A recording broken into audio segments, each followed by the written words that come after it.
Assalamualaikum warahmatullahi wabarakatuh. Alhamdulillahirabbil alamin. Raditu billahi rabba wa bil islami dina wa bi Muhammadin nabiyya wa rasulah. Puji Allah, puji syukur mari kita panjatkan kepada Allah Subhanahu wa taala. Karena Allah masih memberikan nikmat iman kepada kita, dan pada bulan suci bulan Ramadan ini Allah dengan sengaja memanggil kita dengan sebutan ya ayyuhallazina amanu, hai orang-orang yang beriman. Panggilan yang istimewa, panggilan yang sangat agung yang diberikan Allah kepada hambanya pada tingkatan keimanan. Dan alhamdulillah, nilai iman inilah yang mengantarkan langkah kita untuk berada di rumah Allah, memudahkan langkah kita bersujud di rumah-rumah Allah, menghadiri rumah-rumah Allah atas seruan azan. Alhamdulillah, mungkin kesehatan kita tidak lebih baik dari orang-orang yang ada di sekitar kita, tapi Allah menjaga iman kita dengan kondisi keadaan kita hari ini, dimudahkan langkah kita menuju rumah Allah. Tentu ini adalah sebuah nikmat iman yang Allah jaga, yang Allah tanamkan di jiwa kita, sehingga iman inilah yang memudahkan langkah kita ke rumah Allah. Ada orang yang lebih kuat, ada orang yang lebih sehat, ada orang yang lebih segala-galanya, bahkan lebih dekat dengan rumah Allah. Tapi karena tidak ada punya nikmat iman, tidak ada nilai keimanan, walaupun suara azan terdengar berkali-kali, bisa saja tidak memudahkan langkahnya menuju rumah Allah. Dan ini adalah rasa syukur kita kepada Allah, karena Allah masih menjaga iman kita, dan Allah memanggil kita di bulan Ramadan ini dengan sebutan aman. Selawat dan salam mari kita mohon kepada Allah agar selalu tercurahkan kepada baginda Rasul Nabi Muhammad SAW, di mana dengan kesalahan Rasulullah yang dilanjutkan para sahabat, alim ulama, guru kita, ustaz-ustaz kita, sehingga risalah Rasulullah sampai di tengah-tengah kehidupan kita. Dengan risalah Rasulullah inilah kita bisa memilih mana yang hak dan mana yang batil. Dengan risalah Rasulullah inilah yang memperkuat jamaah-jamaah kita untuk tetap bertauhid kepada Allah. Dan insya Allah risalah ini juga yang akan kita warisi kepada anak-anak kita, cucu-cucu kita, generasi kita yang akan datang. Yang kami muliakan para takmir Keluarga Besar Muhammadiyah Kabupaten Sebelu, para jamaah tetap Masjid At-Taqwa Kota Sinabang, mari di waktu yang sangat singkat ini kita merenungkan kembali ketika Allah telah menjaga iman kita, dan dengan mudah kita melangkah ke rumah-rumah Allah. Pertanyaan berikutnya adalah, di manakah anak-anak kita? Di manakah mereka saat ini? Sudahkah kita tuntun mereka untuk memudahkan langkahnya ke rumah-rumah Allah?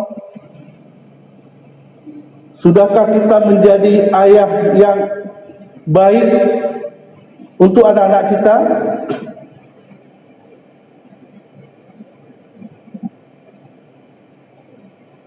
Pertanyaan ini perlu kita renungkan, kita tanyakan kembali. Sebenarnya agama ini di dunia ini hanya ada dua. Agama ayah dan agama yang diturunkan Allah. Maka hadis menyetir kita, apakah kita akan memajusikan, menasranikan, itu sangat tergantung bagaimana peran ayah.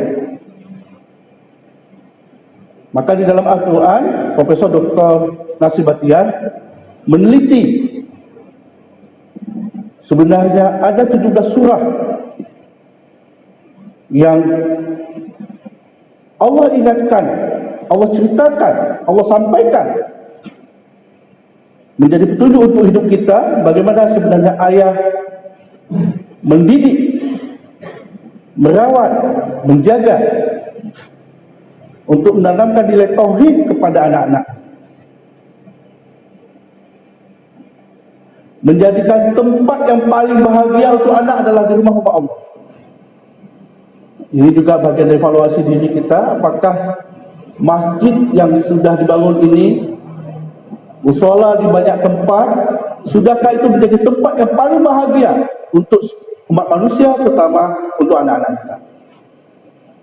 Jangan-jangan masjid inilah yang menjauhkan anak-anak kita dengan Allah. Di tahun 2007 saya melakukan sebuah penelitian bersama teman-teman. Kami menanyakan kepada anak-anak remaja. Kami meneliti ada sekitar hampir 43 masjid di Banda Aceh dan Aceh Besar. Lalu kami mendatangi anak-anak remaja. Kami tanyakan kepada mereka, kapan terakhir kalinya adik datang ke masjid? 78% menjawab,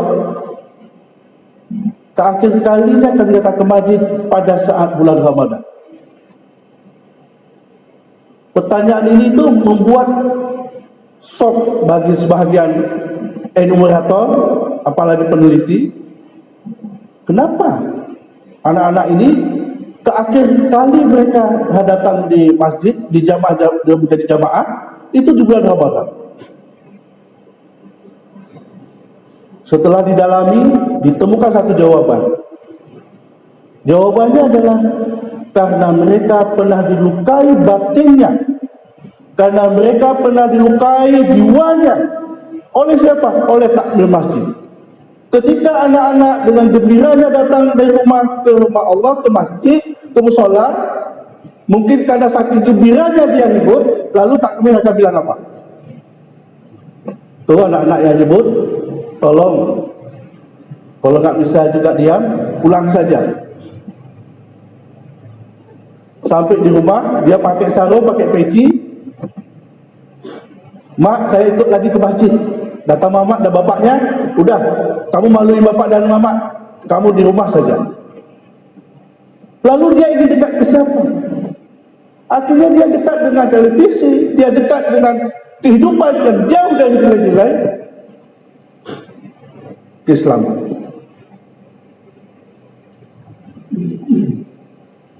Bapak Ibu boleh survei, boleh datang di masjid yang ada di sekitar kita.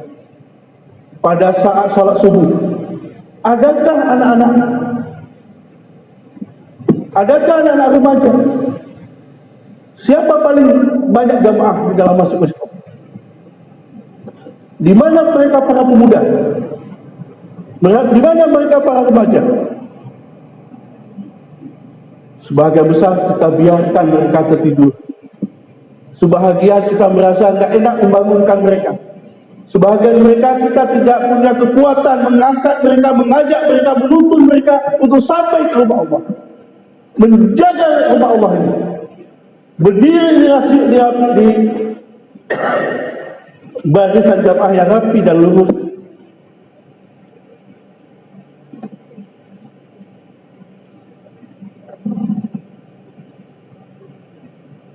Mari kita merenungkan kembali, sudahkah kita menjadi ayah yang memiliki kurikulum, yang membuat sebuah kurikulum yang menjaga anak dan keluarganya dari api neraka?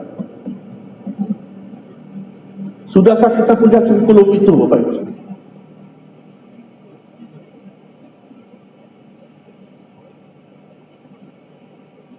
Di rumah kita, sudahkah kita punya kurikulum? supaya anak-anak kita dekat dengan Al-Quran. Lisannya dipenuhi dengan tasbih, tauhid, istighfar,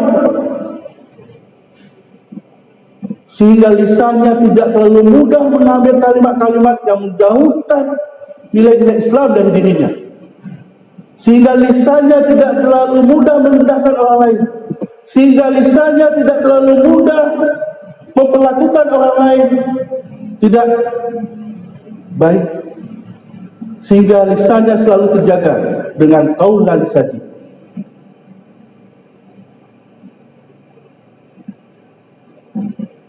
Hari ini banyak sekali lisan-lisan, bahkan lisan kita sendiri tidak terkendali.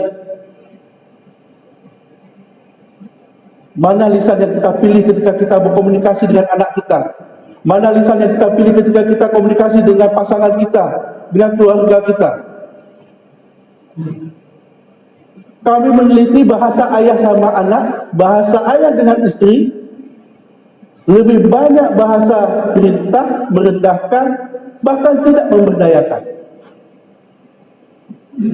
Gitu anak masuk ke rumah, jumpa ayah, jumpa ibu, sudah makan, makan, sudah mandi, mandi, sudah siang, tidur.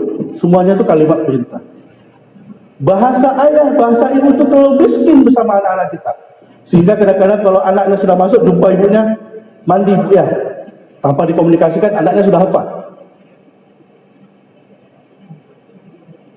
Miskin sekali bahasa kita bersama anak kita, sehingga bahasa mengembangkan potensinya itu tidak bertumbuh dengan baik. Sehingga di masyarakat pun selalu ingin menjadi orang yang memberikan perintah, jarang dihidupkan dialog.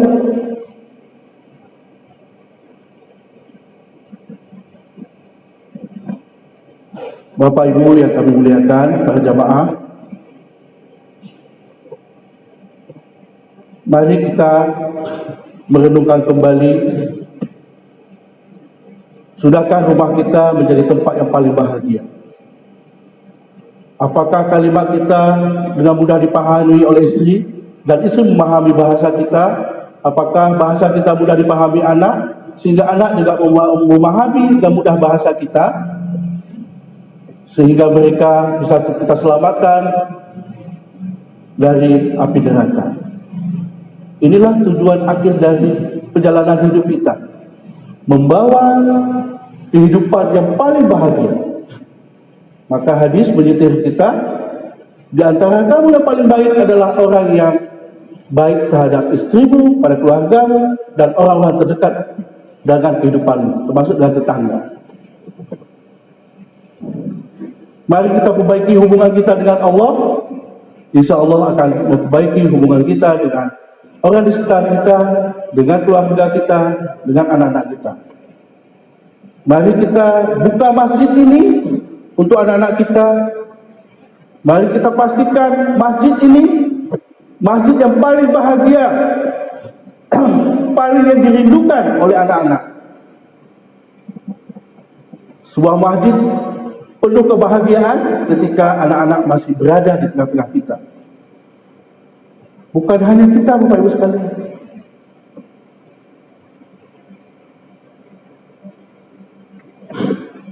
Insya Allah kami yakin dan percaya, mari kita tuntun kita anak-anak kita semuanya untuk menjaga keimanannya, untuk terus datang ke masjid-masjid Allah.